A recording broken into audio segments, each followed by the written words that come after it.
मिट गए, राजा सुखी हो गया। तब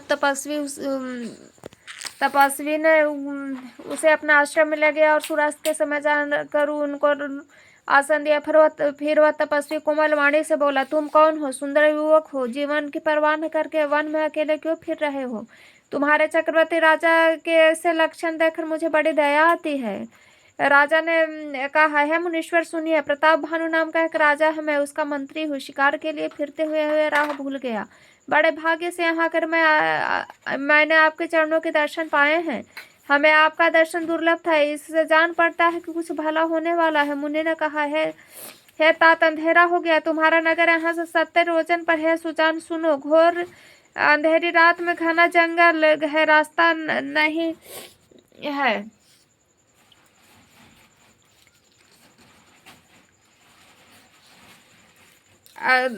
ऐसा समझकर तुम आज यहीं ठहर जाओ, सवेरा होते ही चले जाना। तुलसीदास जी कहते हैं, जैसे भावी होनहार होती है वैसे ही सहायता मिल जाती है। या तो आप ही उसके पास आते हैं, उसको वो वहां ले जाता है। हे नाथ, बहुत अच्छा। ऐसा कहकर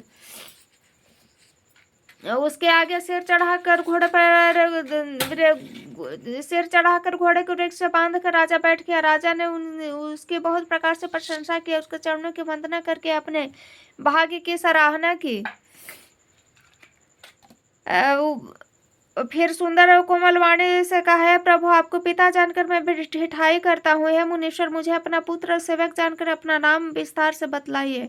राजा ने उसको नहीं पहचाना, पर वह राजा को पहचान गया था। राजा ने तो शुद्ध हृदय था और वह कपट करने में चतुर था। एक तो वैरी, फिर जाति क्षत्रिय, फिर राजा अपने छल बल से अपना काम बनाना चाहता था। वह शत्रु अपने राज्य सुख को समझकर दुखी था। उसकी छाती आवे की तरह आग की तरह भीतर ही भीतर सुलग रही थी।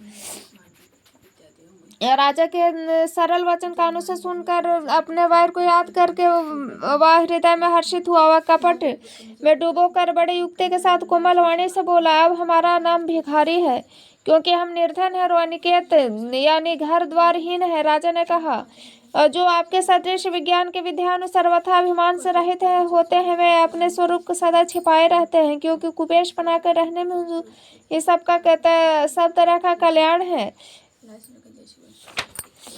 इसलिए तो संत और वेद पुरकार कर कहते हैं कि परम किंचन ये भगवान को प्रिय होते हैं। आप सरीखे निर्धन भिखारी गृहहीनों के देखकर ब्रह्मा विष्णु को भी संदेह हो जाता है कि ये वास्तविक संत है या भिखारी। आप तो हो सो हो, अर्थात जो कोई भी हो, आपके चरणों में नमस्कार है स्वामी। आप मुझ पर कृपा कीजिए, अपने ऊपर राजा की स्वाभाविक प्रीति, अपने विषय में उसके अधिक विश्वास देखकर सब प्रकार से राजा को अपने वश में कर अधिक स्नेह दिखाता हुआ कपट स्वामी तपस्वी बोले, है राजन सुनो, मैं तुमसे सत्य कहता हूँ, मुझे रहते हुए बहुत समय बीत गया। अब तक न कोई मुझसे मिला और न मैं अपने को किसी पर प्रकट करता हूँ, क्योंकि लोक में प्रतिष्ठा अग्नि के समान है, जो तप रूपी वन को भस्म कर डालती है।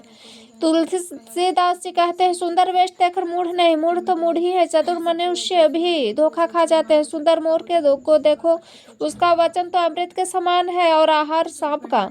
कपट तपस्वी ने कहा, इसी समय जगत में छिप कर रहता हूँ, श्रीहरि को छोड़कर किसी को इससे को भी कुछ भी प्रयोजन नहीं रखता। प्रभु तो बिना जनाए सब जानते ही, फिर कहो संसार को रिझाने इससे क्या सिद्धि मिलेगी? तुम पवित्र और सुंदर बुद्धि वाले हो, इससे मुझे बहुत ही प्यारे हो, तुम्हारी भी मुझ पर प्रीति और विश्वास है। तो है तात, अब मैं तुमसे कुछ छिपाता हूँ तो मुझे बहुत ही भयानक दोष लगेगा। ज्यों जो वह तपस्वी दासनता की बातें करता है तो राजा को विश्वास उत्पन्न होता जाता। उस बगुले की तरह ध्यान लगाने वाले कपटी मुनि ने राजा को कर्म मान वचन से अपने वश में जाने तब वह बोला, है भाई, मेरा नाम एक तनु है। सुनकर राजा ने फिर से नमाकर कहा, मुझे अपना अत्यंत अनुरागी सेवक जानकर अपना नाम का अर्थ कहिए। कपटी मुनि ने कहा, जब सबसे पहले सृष्टि उत्पन्न हुई थी तभी से मेरी उत्पत्ति हुई थी, तब से मैंने दूसरी देह नहीं धारण की, इसी से मेरा नाम एक तनु है। पुत्र, मन में आश्चर्य मत करो, तप से कुछ भी दुर्लभ नहीं। तप के बल से ब्रह्मा जगत को रचते हैं, तप के ही बल से विष्णु संसार का पालन करने वाले बने, तप के ही बल से रुद्र संहार करते हैं। संसार में कोई भी ऐसी वस्तु नहीं जो तप से नहीं मिल सके। सुनकर राजा को बड़ा अनुराग हुआ। तब वह तपस्वी पुरानी कथाएं कहने लगे, कर्म धर्म और अनेकों प्रकार के इतिहास कहकर वैराग्य और ज्ञान का निरूपण करने लगा। सृष्टि की उत्पत्ति, पालन, स्थिति और संहार, प्रलय की अपार आश्चर्य भरी कथाएं उसने विस्तार से कही। तो राजा सुनकर उस तपस्वी के वश में हो गया। तब वह उसे अपना नाम बताने लगा। तपस्वी ने कहा, राजन, मैं तुमको जानता हूँ, तुमने कपट किया वह मुझे अच्छा लगा। तुम्हारा नाम प्रताप भानु है। महाराज सत्यकेतु तुम्हारे पिता थे। राजन, गुरु की कृपा से मैं सब कुछ जानता हूँ, पर अपने हानि समझकर कहता नहीं है। तात, तुम्हारा स्वाभाविक सीधापन, सरलता, प्रेम, विश्वास और नीति में निपुण देखकर मेरे हृदय में तुम्हारे प्रति बड़ी ममता उत्पन्न हो गई है। इसलिए मैं तुम्हारे पूछने पर अपनी कथा कहता हूँ। अब मैं प्रसन्न हूँ, इसमें संदेह न करना है। राजन, जो मन भावे वही मांग लो। सुंदर प्रिय वचन सुनकर राजा हर्षित हो गया और मुनि के पैर पकड़कर उसने बहुत प्रकार से विनती की है। दया सागर मुनि, आप के दर्शन से चारों पदार्थ, अर्थ, धर्म, काम और मोक्ष मेरी मुट्ठी में आ गए। तो अभी स्वामी को प्रसन्न देख रहे, दुर्लभ और क्यों न मांग कर शोक रहित हो जाऊं। मेरा शरीर वृद्धावस्था और मृत्यु से के दुख से रहित हो जाए। मुझे कोई युद्ध में न जीत सके और पृथ्वी पर मेरा 100 वर्ष काल पता के एक छात्र कंटक राज्य हो। तपस्या ने कहा, राजा, ऐसा ही हुए, पर यह कठिन है, उसे भी सुन लो। हे पृथ्वी के स्वामी, केवल ब्राह्मण कुल को छोड़कर काल भी तुम्हारे चरणों में सिर नवाएगा। तप के बल से ब्राह्मण सदा बलवान रहते, उनके क्रोध से रक्षा करने वाले कोई नहीं है। हे नरपति, यदि तुम्हारा ब्राह्मणों को वश में कर लो तो ब्रह्मा विष्णु महेश में तुम्हारे अधीन हो जाएंगे। ब्राह्मण कुल से जोर जबरदस्ती नहीं चल सकती। मैं दोनों भुजाकर उठाकर सत्य कहता हूँ। हे राजन, सुनो, ब्राह्मणों के शाप के बिना तुम्हारा नाश किसी काल में नहीं होगा। राजा उसके वचन सुनकर बड़ा प्रसन्न हुआ और कहने लगे, है स्वामी, मेरा नाश अब नहीं होगा। है कृपा निधान प्रभु, आपकी कृपा से मेरा सब समय कल्याण होगा। एवं वस्तु कहकर वह कुटिल कपटी मुनि ने फिर बोला कि तुम मेरे मिलने तथा अपने राह भूलने की जाने की बात किसी से नहीं कहना। नहीं, वह अगर कह दोगे तो हमारा दोष नहीं है। राजन, मैं तुमको इसलिए मना करता हूँ कि इस प्रसंग को कहने से तुम्हारी बड़ी हानि होगी। छठे कान में यह बात पढ़ते हैं, तुम्हारा नाश होगा। मेरा यह वचन सत्य जानना। हे प्रताप भानु, सुनो, इस बात को प्रकट करने से अथवा ब्राह्मणों के शाप से तुम्हारा नाश होगा और किसी उपाय से नहीं। चाहे ब्रह्मा और शंकर भी मन में क्रोध करे तो तुम्हारी मृत्यु न होगी। राजा ने मुनि के चरण पकड़ लिए, है स्वामी, सत्य ही है। ब्राह्मण गुरु के क्रोध से कहिए कौन रक्षा करते हैं। यदि ब्राह्मण भी क्रोध करे तो गुरु बचा लेते हैं, और गुरु से विरोध करने पर जगत में कोई भी बचाने वाला नहीं है। यदि मैं आपके कथक के अनुसार नहीं चलूंगा तो भले ही मेरा नाम, मुझे इसकी चिंता न है। मेरा मन तो हे प्रभु केवल एक ही डर से डरता है कि ब्राह्मणों का शाप बड़ा भयानक होता है। वे ब्राह्मण किस प्रकार से वश में हो सकते, कृपा करके वह भी बतलाए। दिन बंधु आपको छोड़कर किसी को भी अपना हितु नहीं देखता।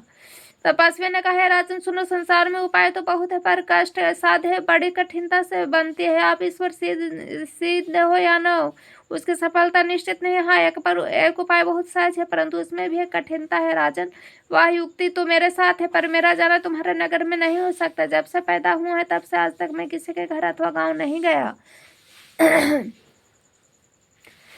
परंतु यदि नहीं चाहता हूँ तो तुम्हारा काम बिगड़ता है। आज यह बड़ा असमंजस आन पड़े है। सुनकर राजा कोमल वाणी से बोले, है नाथ, वेदों में ऐसी नीति कही गई है कि बड़े लोग छोटे पर स्नेह करते हैं। पर्वत अपने सिरों पर सदा तृण को धारण किए रहते हैं। आघात समुद्र अपने मस्तक पर फेन को धारण करता है, और धरती अपने सिर पर सदा धूलि को धारण किए रहती है। ऐसा कहकर राजा ने मुनि के चरण पकड़ लिए और कहा, है स्वामी, कृपा कीजिए, आप संत है, दीन बंधु है, अतः हे प्रभु, मेरे लिए इतना कष्ट अवश्य सही है। राजा को अपने अधीन जानकर कपट में प्रवीण तपस्वी बोले, राजन सुनो, मैं तुमसे सत्य कहता हूँ, जगत में मुझे कुछ भी दुर्लभ नहीं। मैं तुम्हारा काम अवश्य करूंगा। तो मन, वाणी और शरीर तीनों से मेरे भक्त हो। पर योग, युक्ति, तप और मंत्र का प्रभाव तभी फलीभूत होता है जब छिपा कर किए जाते हैं। हे नरपति, मैं यदि रसोई बनाऊँ, तुम उसे परोसोगे तो मुझे कोई न जानने पावे। उस अन्न को जो जो खाएगा सो तुम्हारा आज्ञाकारी बन जाएगा। यही नहीं, उस भोजन करने वालों के घर पर भी जो कोई भोजन करेगा, राजन सुनो, वह भी तुम्हारे अधीन हो जाएगा। है राजन, जाकर उपाय करो और वर्ष भर भोजन करने का संकल्प लेना।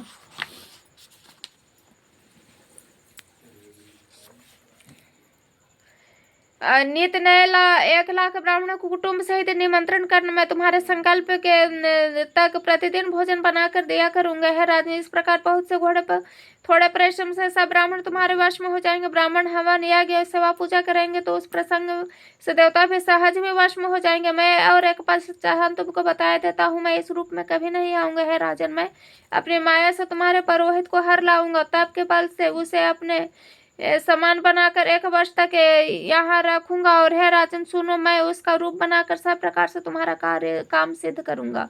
हे राजन, रात बहुत बीत गई, अब सो जाओ। आज से तीसरे दिन मुझसे तुम्हारी भेंट होगी, तब के बल से मैं घोड़े सहित तुमको सोते ही घर पहुंचा दूंगा। वही पुरोहित वेश धार कर आऊंगा। जब एकांत में तुम मुझसे बुलाकर सब कथा सुनाऊंगा तब मुझे पहचान लेना। राजा ने आज्ञा मानकर शयन किया और वह कपट ज्ञानी आसन पर बैठ के राजा थका था, उसे खूब गहरी नींद आ रही थी। वह कपटी कैसे सोता, तो उसे तो बहुत चिंता हो रही थी। उस समय वह कालकेतु राक्षस आया जिसने सुअर बनकर राजा को भटकाया था। वह तपस्वी राजा का बड़ा मित्र था। वह खूब छल प्रचंड जानता था।